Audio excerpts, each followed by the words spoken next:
Welcome to Keto Meals and Recipes.com. Today's video is going to show you how to make my 2-ingredient chocolate fudge that is dairy-free and keto vegan. Before starting, I want to be very clear that one of the ingredients is my sugar-free sweetened condensed coconut milk, which I made in the previous video, and I'll provide a link in the description below.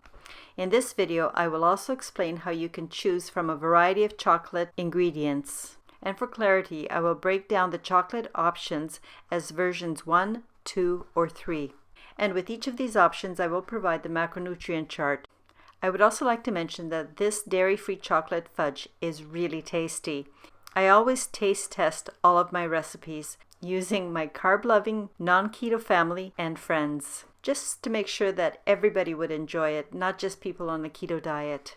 So I'm thrilled to present this dairy-free fudge recipe because every person that I tested this recipe with gave it 2 thumbs up.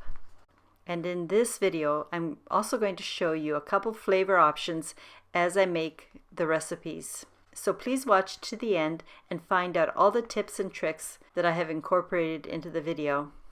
Just a reminder for your convenience, the link for the printable chocolate fudge recipe and all the recipes in every single video are always available in the description under the YouTube thumbnail.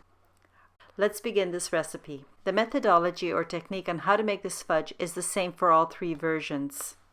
For each of them, you will need to have, as I already mentioned, the dairy-free sweetened condensed milk, as I explained earlier, and one of the following chocolate choices. So you have to choose option 1, 2, or 3.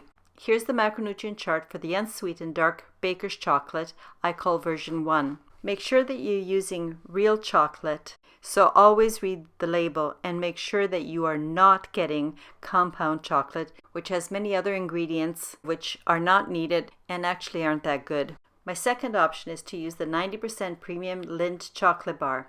And here are the macronutrient ratio for the version 2. Using the Lindt is not a bad option, but just be aware that within the Lindt chocolate bar, even though it's 90%, it still has some sugar in the ingredients. And the third choice is to use Lily's Premium Baking Chips. Here are the macronutrient ratios for the version 3 with the Lily's chocolate. Full disclosure, I don't really use this product anymore because I have a hypersensitivity to stevia, and I also noticed on the label that the Lily's has the lowest cocoa ratio of all 3 products. Since I did not use it for making my recipes, I can't really vouch for the final taste of the fudge. So if you do make it, let me know what you think. So now you have the macro information for all 3 options, and you can choose the one that you want for your chocolate base. The preparation is very simple. To melt the chocolate, prepare a bain-marie, also known as a double boiler. Pour some water into the pot and bring it to a gentle simmer. Then place the bowl on top of the simmering water and then toss in the chopped chocolate or your chips into the bowl. When I'm melting my chocolate, I always like to chop or grate my chocolate into very small pieces. And that's because by doing so, I find that the chocolate melts more quickly. And as a result, it's less likely that my chocolate will scorch as I'm melting it. After I place the bowl on top of my pot, I reduce the heat setting to low. All I want is to maintain a very light simmer. And as the chocolate is melting, stir and scrape the sides and bottom of the bowl.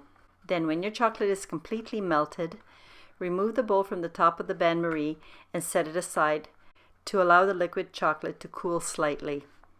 This is all you have to do if you like a nice dark chocolate taste.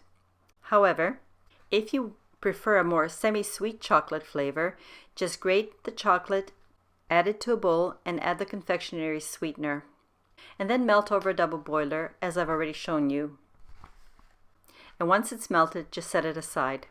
And now you'll have a semi-sweet chocolate fudge instead of a bitter dark chocolate fudge.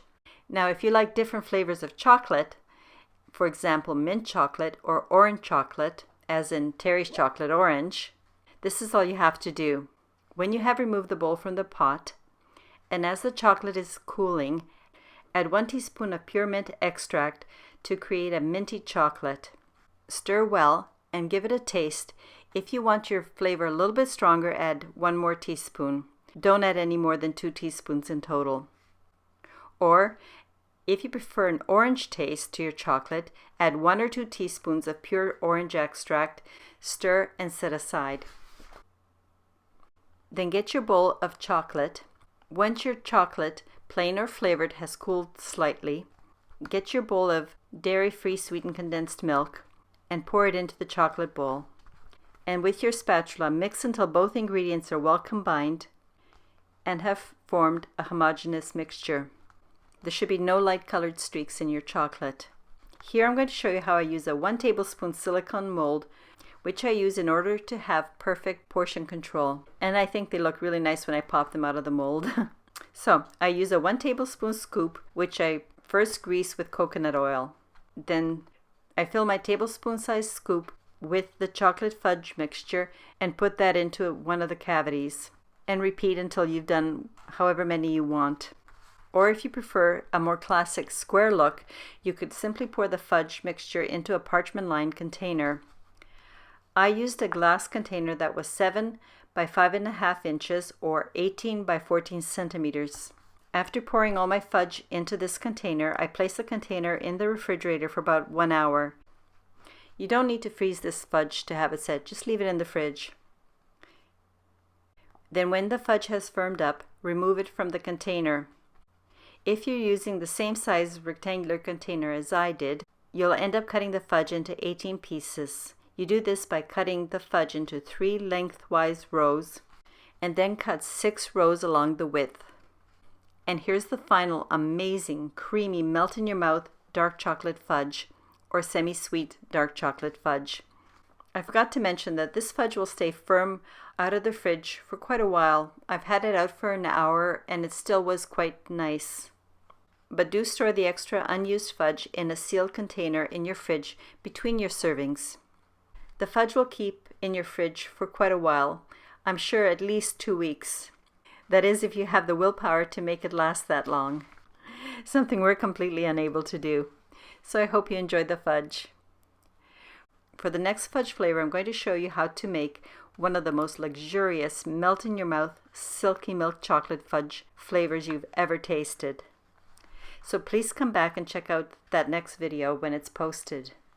If you're new to my channel, or if you haven't done so already, I would really appreciate it if you would subscribe, and it's very important that you turn on your notification bell so that you'll know when I post my next recipe. And if you like this recipe, please forward this recipe to a friend or family member that you think would enjoy a healthier, guilt-free chocolate fudge. The link for the printable 2-ingredient chocolate fudge recipe is posted in the description under the YouTube thumbnail.